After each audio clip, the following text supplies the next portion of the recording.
Francisco, California, a momentous conference begins. Here, leaders of the United Nations, representing all but a fraction of the Earth's population, are laying the foundations of international security in the post-war world.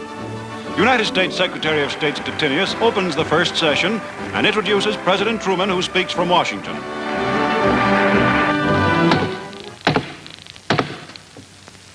The Conference of the United Nations on International Organization is now convened.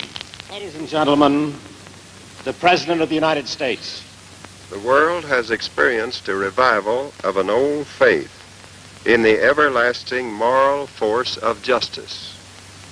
At no time in history has there been a more important conference or a more necessary meeting than this one in San Francisco.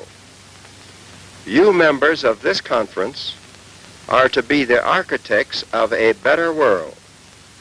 In your hands rests our future. By your labors at this conference, we shall know if suffering humanity is to achieve a just and lasting peace. If we do not want to die together in war, we must learn to live together in peace.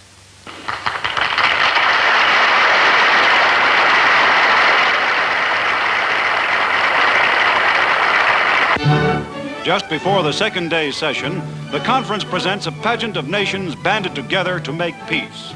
Men of goodwill from around the world attend, including the distinguished Saudi Arabian delegation, and from South Africa, Prime Minister and Field Marshal Jan Christian Smuts, a founder of the League of Nations.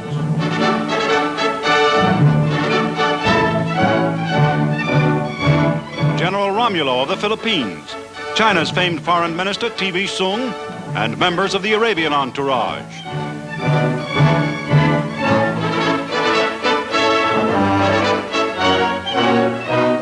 Anthony Eden, Foreign Secretary of Great Britain.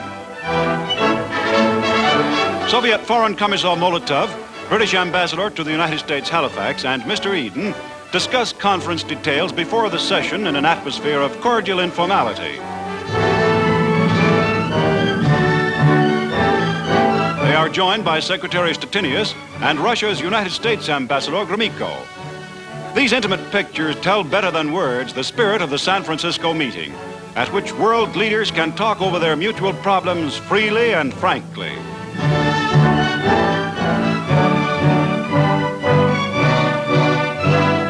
Already seated is India's delegate, Sir A. Ramaswamy Mudaliar.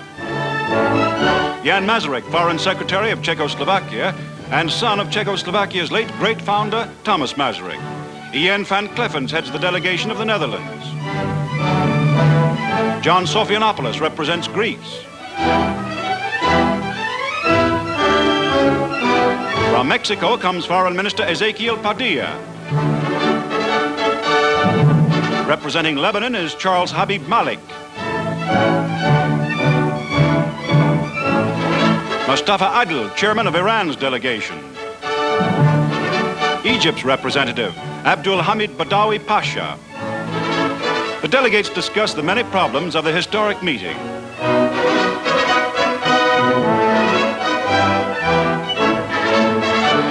Facilities for the press reporting of the momentous news of San Francisco are the most elaborate on record. From here, thousands of dispatches go round the world.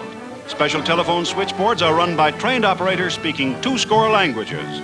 By radio and shortwave, the news goes out. Delegates of all nations lay emphasis on the urgency of their task, an undertaking which was outlined at Dumbarton Oaks and the Crimea Conference, says China's TV Sung. To ensure the fulfillment of our aims for effective international organization, we must lose no time. We must not leave this conference without having arranged for the setting up of a new international organization. Russia's Vyacheslav Molotov addresses the delegates. Mr. Molotov warns of the mistakes of the League of Nations and pledges firm Soviet cooperation for world security. В работе настоящей конференции.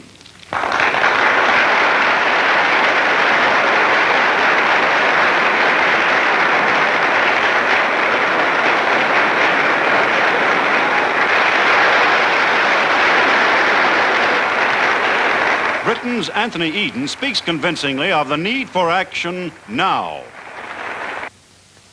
In the last 6 terrible years, unnumbered men have died to give humanity another chance.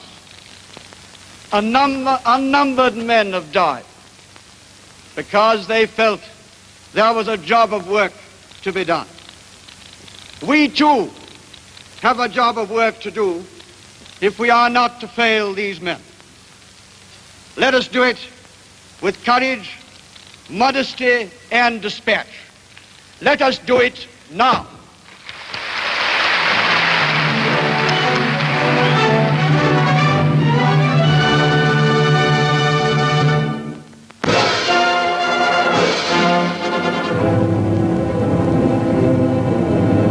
Dead in the streets of Milan lies the body of Benito Mussolini, first of the dictators and the first to go, executed by Italian partisans, his own countrymen.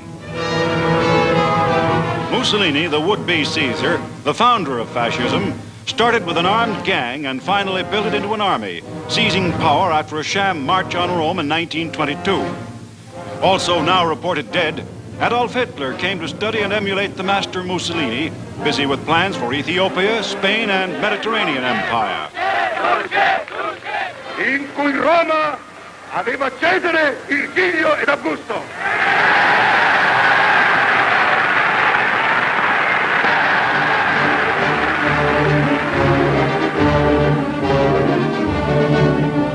By 1938, Hitler was fascist #1, and Mussolini only a satellite at Munich. By 1943, Mussolini, defeated in Italy, was rescued by Nazi paratroops. Wild-eyed, he ran to Hitler.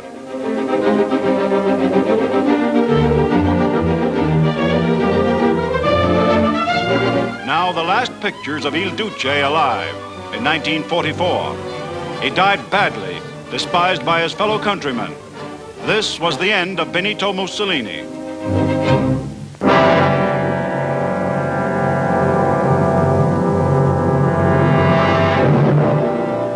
Eisenhower, accompanied by Generals Bradley and Patton, their faces grim, inspects the concentration camp at Ohrdruf, Germany, captured by American troops. Everywhere are the emaciated dead.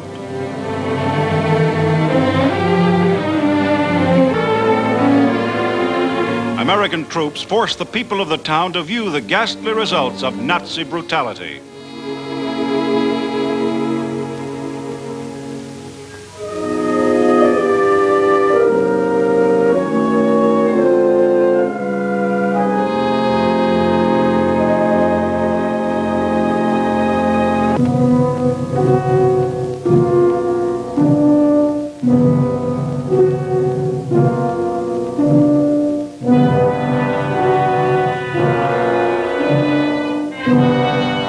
Arnstadt, Germany, more victims of a brutality and methodical starvation too ghastly to put into words. Bodies are exhumed for autopsy and counting.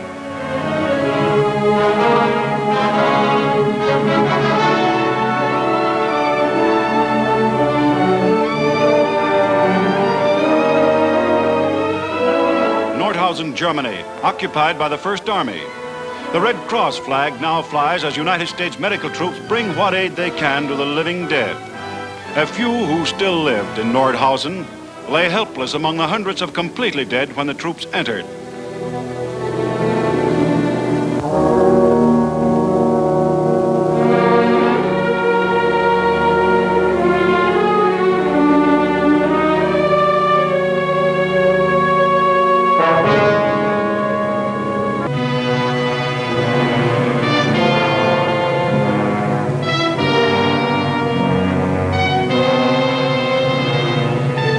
German civilians are marched into Nordhausen to dig graves for the dead.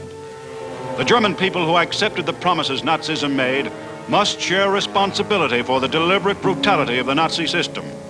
Ohrdruf, Arnstadt, Nordhausen, Buchenwald, Dachau. These and countless other crimes against humanity committed by Germany must not be forgotten as the world plans for peace.